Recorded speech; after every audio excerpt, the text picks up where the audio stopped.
asalaamaaleykum mbokk yi déglu dal leen ak jàmm njiitu réewum Sénégal di Bassirou Diomaye Diakhar Faye démb daal dinay amal ubbite ab ndaje bu am solo goo xam ne ñu ngi koy amal fii ci biir Dakar jagleel ko nag lépp lu jublu ci wàllu dund fii nga xam ne nag moom mooy ci biir Afrique jolikaay bii di ci quotidien mi ngi ñu xamal ne ci wàllu ndaje boobu njiitu réew mi ñëwaat na ci jafe-jafe yi nga xam ne ñoo ngi koy nemmeeku ngir rek Afrique war a mun a dundee ci ni mu waree wante njiitu réew mi moom yaakaar na ne su fekkente ne lépp yemb na incha allah Afrique dina mës a dundal Afrique ba mu ñëwee nag ci nit ñi nga xam ne fu mu nekk ni xiif bi mi ngi leen sonal fii ci biir àddina bi rawatina nag ci biir Afrique daal dina ñëwaat ci yan yoon la ñu war a mun a jaar ngir fexe rek ba li ni mel ñu daal di koy soppi continent africain ñu gis nag ne li ëpp ci suuf si nga xam ne dañ ciy bay fii la nekk ñu am tamit ndox yoo xam ne mun na tax ba mbay bi yemb wante ba léegi am na ay rëq-rëq yoo xam ne moom mooy tax ba mbay mi du doxee ci ni mu waree loolu moom moo tax ba woona ñi nga xam ne ñoom ñoo ci war a mun a dugal seen loxo ngir financer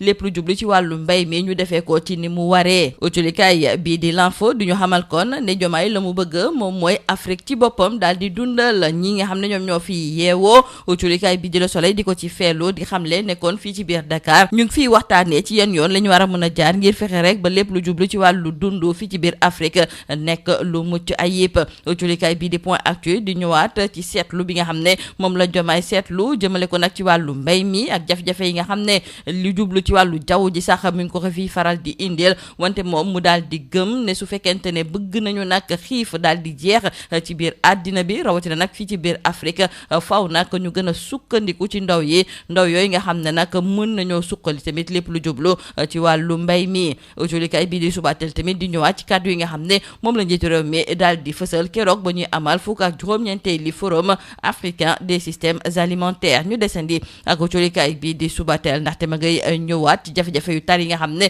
ñu ngi koy nemmeeku ci ëttub tasub xibaar yi journaliste bi di Seydina Seck moom moo ko daal di fësal di ñëwaat sax ci jafe-jafe yooyu lan moo ko indi ba tax sax ay groupe de presse yu am solo ñu ràññee ci GFM des médias E-Media wala boog Rewmi Quotidien ak Sud Quotidien nekk ci ay jafe-jafe ndaxte dañoo daal di gis ne ñaari at a ngi nii aide à la presse bi dañu ko daal di bloqué lii di fonds d'appui à la presse tamit te mu am ñeenti milliards goo xam ne dañ ko ci dugal at bu nekk boobu tamit ñii nga xam ne ñoom ñoo nekk ci bopp réew mi dañoo lànk ne duñu ko daal di fësal ñu ne déet ni waay ñu daal di dakkal yenn ci ay contrat ak i subvention yoo xam ne dañu ko amoon ak ay kërub liggéeykaay loolu daal di indi nag yenn ci ay kërub liggéeykaay mënul suñoo fay seen salaire ci ni mu waree ñeneen ñi moom di tàmbalee nag di amal li ñuy tudde ay licenciement maanaam daal di tàqaliko ak seen i liggéeykat gëstu boobu nga xam ne moom la journaliste bi di Seydina Seck def autolikaay bii di Tribune fësal na ko tey jii muy jafe-jafe yi nga xam ne presse privée bi mu ngi koy jànkonteel ñu desandi ak autolikaay bii di Tribune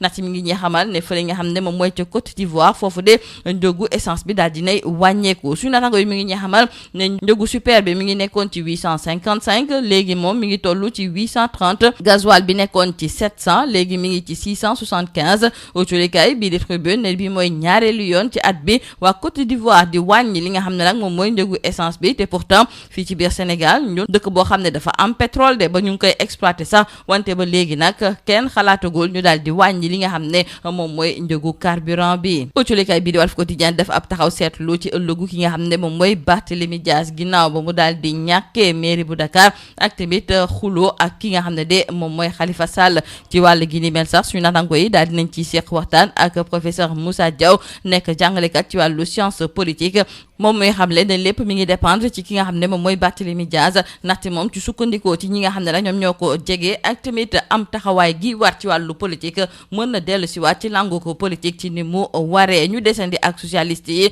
ndaxte ñu ngay xiiroo ak ŋaayoo ba fu mu nekk ni sax yóbbu nañu mbir yi ci kanamu yoon autolikaay bi di Les Échos moo ñu xamal ne am na ab plainte boo xam ne dañu ko jébbal Aminata Mbengue Ndiaye ak tamit direction bu parti socialiste démb sax lañu ko waroon a liñatu wante dàq nañu ko ba jëmmi jamono ci biir autolikaay bii di L'As homme d'affaires bii di Mohamed Dieng moom mi nga xam ne nag dafa am benn rapport bu scientifique boo xam ne daf ko joxoñ baaraamu tuuma moom de moom mooy raxas deram ba mu set wecc di weddi nag li nga xam ne moom la ñu teg ci ndoddam autolikaay bii di Direct News duñu xamal ne bu ñu sukkandikoo ci ay kàddu ki nga xam ne de moom mooy Mohamed Dieng dafa am ay nit yoo xam ne dañu ko bëgg a fexeel loolu nag moom moo tax ba fu mu nekk ni daal ñuy yëg ci ay kàddu yoo xam ne dara nekku ci dëgg autolikaay bii di yor bi moom tey jii def nag ab gëstu gu yaatu goo xam ne daf ko jagleel jagleel ki fi nekkoon njiitu réew di Abdou Diouf. moom ci juróom-ñaari fan ci weeru septembre gi ñu dëgmal dina am ci lu tollook juróom-ñeent fukki at. xumbute yooyu sax tàmbali nañu ko tey jii ci gëstu gu yaatu bi nga xam ne nag suñu naataango yi ñu koy amal tey jii ñu ngi ñëwaat ci jaar-jaaru ki fi nekkoon njiitu réew liggéey yu am solo yu mu jot a def fii ci biir Sénégal ak tamit lan la woccee ñi nga xam ne ñoom ñooy socialiste yi. jeexale ko culikaay bii di l'Observateur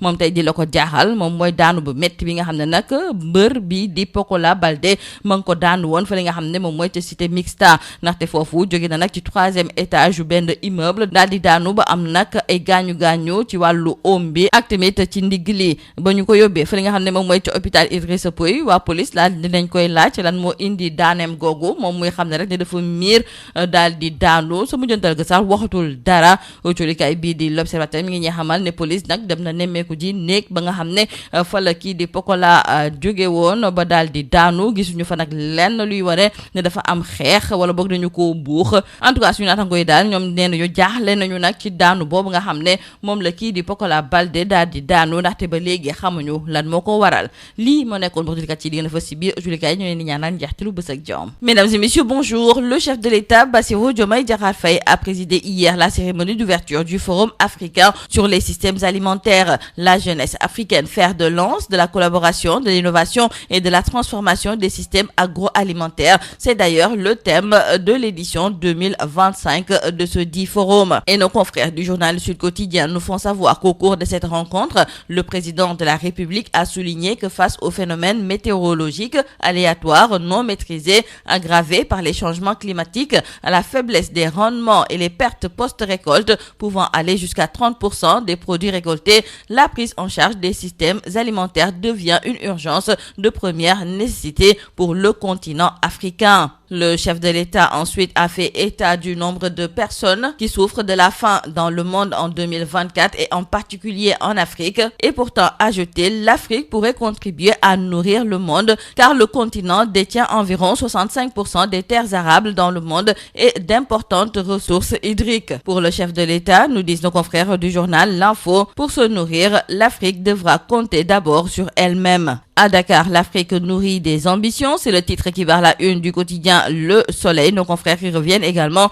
sur le Forum africain sur les systèmes alimentaires. Cependant, dans le journal Point Actu, nos confrères nous font part de ce diagnostic sans complaisance du président Bassirou Diomaye Diakhar Faye qui a alerté sur le risque d'une insécurité alimentaire. Parlons à présent avec nos confrères du journal Subatel de la crise sans fin dans les groupes de presse privés. Contrats publicitaires rompus, aide bloquée, licenciement massif. La presse privée sénégalaise traverse l'une des crises les plus graves de son histoire. Des titres emblématiques comme Sud Quotidien, GFM, des médias immédiats ou Rewmi Quotidien sont au bord de l'asphyxie. Une aide à la presse bloquée depuis 2 ans. Le fonds d'appui à la presse, doté d'environ 4 milliards de francs CFA, est actuellement bloqué. Nos confrères n'ont pas manqué de revenir sur ces ruptures de contrats et conventions qui sont suspendues, qui ont comme conséquence des arriérés de salaire et des licenciements en cascade. Nos confrères de Subatel ont aussi relevé cette pression fiscale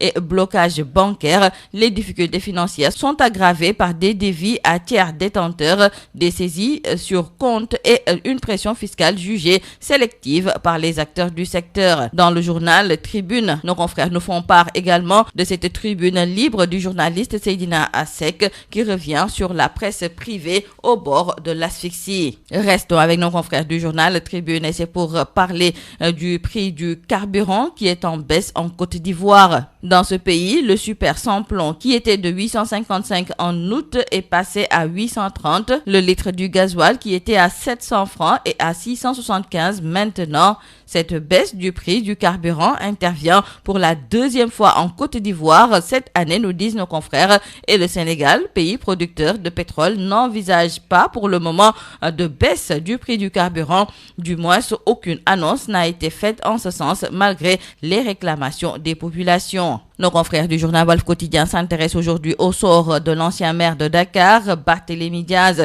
Ce dernier qui a récemment perdu la mairie de Dakar et qui est en rupture avec Khalifa Sall. Sall. Qu'est-ce qui attend Barthélémy Dias? C'est la question que se posent nos confrères de Walf Quotidien qui se sont entretenus avec le professeur Moussa Diaw, enseignant-chercheur en sciences politiques, et ce dernier trouve que tout dépend de sa capacité de résilience et de l'endurance de ses soutiens. Et en parlant des socialistes, dans le journal Les Échos, nos confrères reviennent sur cette plainte contre Aminata Mbengue Ndiaye et la direction du Parti socialiste. Actuellement donc, les socialistes s'étripent et le procès est renvoyé à quinzaine. Dans le journal L'As, c'est Mohamed Dian, l'homme d'affaires accablé dans un rapport de la CENTIF qui dénonce une entreprise de diabolisation. Mohamed Dian, le PDG de Mir Holding SAS, s'est lavé à grande eau, nous disent nos confrères. Dans le journal Yor Yorbi, nos confrères reviennent sur la célébration des 90 ans d'Abdou Diouf, l'ancien président de la République du Sénégal. Serviteur de l'État, discret et méthodique, Abdou Diouf a traversé près d'un demi-siècle de vie politique sénégalaise et africaine,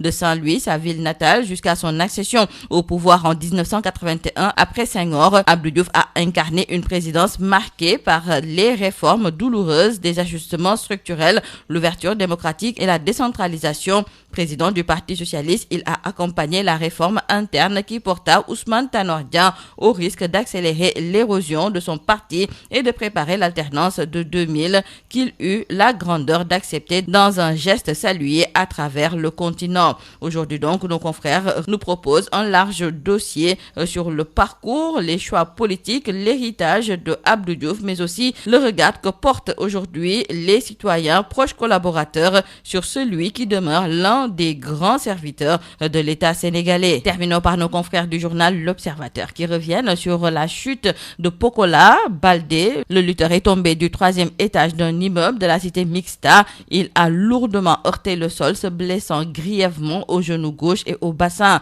Interrogé brièvement par les policiers après son transfert à l'hôpital Idrissa Pouye, Pokola a simplement évoqué des vertiges avant de se renfermer dans le silence. La perquisition menée dans la chambre n'a révélé aucun indice compromettant, hormis quelques mégots de cigarettes. Aucun signe de lutte ni élément suspect n'a été relevé. L'hypothèse de la consommation de stupéfiants n'est pas exclue, mais pour l'heure, le mystère demeure entier autour de cette chute. C'est tout à vos journaux et très bonne lecture.